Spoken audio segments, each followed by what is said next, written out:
Qui êtes-vous?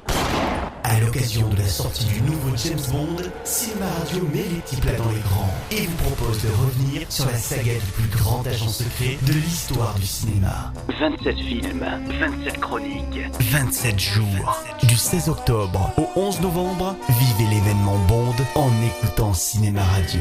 Bond, James Bond. Please don't bet that you'll ever escape me. Once I get my sights on you, I got a license to kill, and you know I'm going straight for your heart. License to kill. Pour le 16e Bond officiel, Permis de tuer, sorti en 1989, et le deuxième avec Timothy Dalton, les producteurs ont décidé de changer énormément de choses dans la série. L'Alliance, tu es sûr de l'avoir?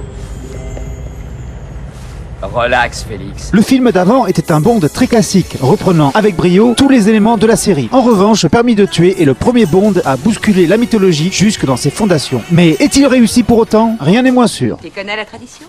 Le prochain qui attrape ça, ce sera le prochain de... Non. Non, merci de là. Il faut que je file.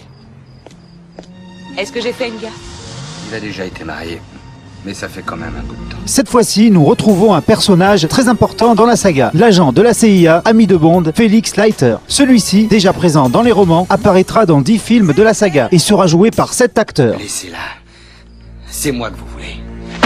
Aussitôt après son mariage, auquel Bond assiste, Leiter est capturé par Sanchez, un trafiquant de drogue redoutable, venant juste de s'évader. Il est joué par Robert Davi, vu dans la série Profiler. Sanchez n'était pas sorti de sa base depuis des années. Il a assassiné, fait chanter ou corrompu tous les hommes politiques des Bahamas au Chili. Il n'y a plus qu'une loi pour lui. La loi de Sanchez. Plomo au plata.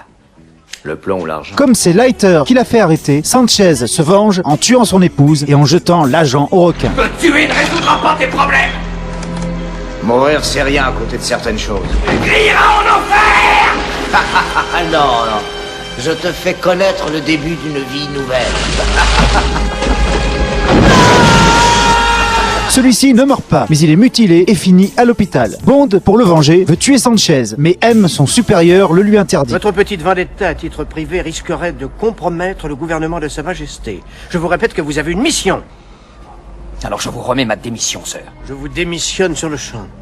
Je vous retire votre permis de tuer. Et j'exige que vous me rendiez votre arme. Ce sera donc un adieu aux armes. Pour arriver à ses fins, il se fait passer pour un trafiquant et finit par se faire accepter dans l'équipe de Sanchez, prenant le risque de se faire démasquer à tout moment. Je veux que tu viennes avec moi demain. Où on va? C'est une surprise. Et tu seras content. Cette fois-ci, il sera aidé non pas par une, mais par 2 Bond Girls. Et grande nouveauté, aucune ne sera sacrifiée dans la première partie du film. Il y a d'abord Lupe Lamora, jouée par Talisa Soto, la maîtresse de Sanchez, qui cherche à se délivrer de son emprise. Vous feriez bien de vous trouver un nouvel amant. Les hommes, ça ne connaît donc que la force. C'est la manière de Sanchez. Ça vous plaît, on dirait. Vous n'en savez rien. Je vous en prie, allez-vous-en. Si vous trouvez ici, vous et moi, on se fera tuer. Et il y a surtout Pam Bouvier, jouée par Carrie Lowell, le seul agent de la CIA à vouloir retrouver l'homme qui a mutilé son collègue. Vous avez beaucoup de chance d'être encore en vie. Vite, je viens de vous sauver la vie, moi, parce que sans moi, vous seriez plaqué là, contre le mur, comme une décalcomanie. Quoi, vous m'avez sauvé la vie? Oui. Non, c'est pas la pointure fillette, ça, mademoiselle Bouvier. Laissez ça aux professionnels. Mais Bond n'est pas bigame, et à la fin, il devra faire un choix entre les 2 Bond Girls. Le film comporte, comme d'habitude, de très bonnes séquences d'action, notamment le final avec une incroyable poursuite de camions sur une route dangereuse. Cependant, Permis de tuer, dans sa volonté de s'éloigner du style BD des Bonds précédents, ne s'avère être qu'un film d'action violent et basique, comme on en faisait tant à l'époque. De plus, Dalton n'était ni Stallone ni Bruce Willis, vu qu'il avait déjà du mal à être James Bond. Oh non, mais franchement, 007. Q! Mais qu'est-ce que vous fichez ici? Pour un peu, je vous tuais. Mais je m'offre une perle. Je suis en visite, venu voir si tout allait bien. Oh. Bon, vous, ça va? Oh oui, bien sûr, à la pleine forme. Comment m'avez-vous trouvé? Par monnaie penny, voyons, morte d'angoisse à votre sujet. Cet endroit n'est pas pour vous, Q. Fin de paix. Oh non, soyez pas stupide, 007. Je sais très bien ce que vous préparez. Êtes-vous à moi, vous aurez besoin de mon aide. Rappelez-vous, si le département Q ne vous avait pas aidé, vous seriez mort et enterré. La saga renaîtra-t-elle de ses cendres? Vous le saurez dans la prochaine chronique.